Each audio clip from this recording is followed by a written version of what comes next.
You will only be fulfilled in your career if two conditions are met.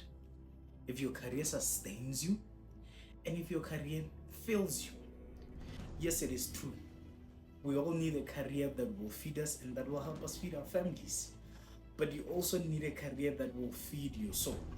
Because, truth be told, all of us has a deep craving to do something that matters, to have a job that helps you to uplift others, to add value, and we need a job that helps us to answer that inner pull to contribute to the well-being of the society.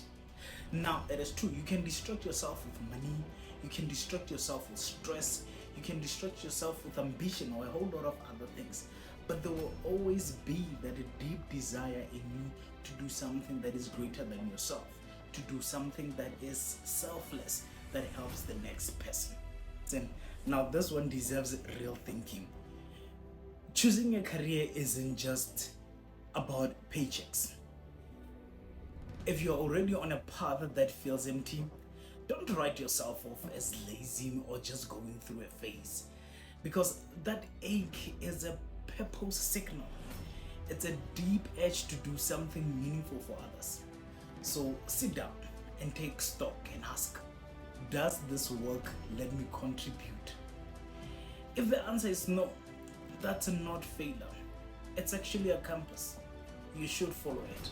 Before you choose your career or switch one if you're already following a path that you feel like does not fulfill you, you need clarity about one thing, that is your vision. Now, that is your North Star.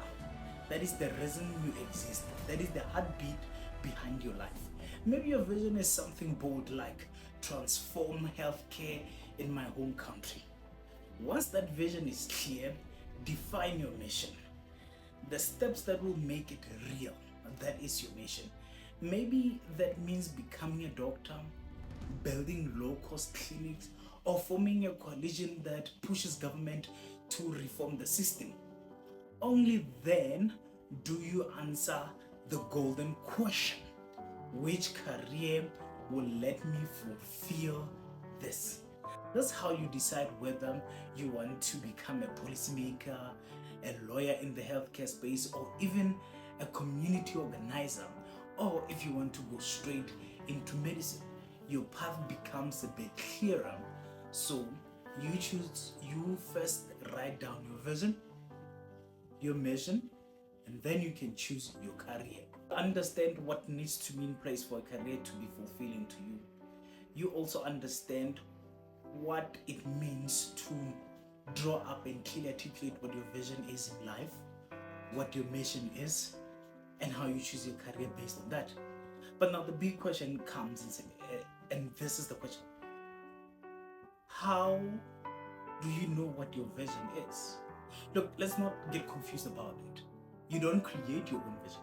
Your maker, Jehovah, the creator of the heavens and the earth, has already created a plan for you. When he created you, he knew what he wanted to fulfill with you on this earth. He put certain desires in you that cannot be removed. You must find those desires, and they will help you identify your vision. There are two key things that you need to look out for as you want to carefully craft a vision. One, it will be what deeply concerns you more than it concerns other people. The second one would be your natural abilities. What is it that you find easy to do that you've not necessarily trained for or studied, but you just find it comes naturally to? Look at the skill set that you have. Is it public speaking? Is it leadership? Is it your ability to calm a situation?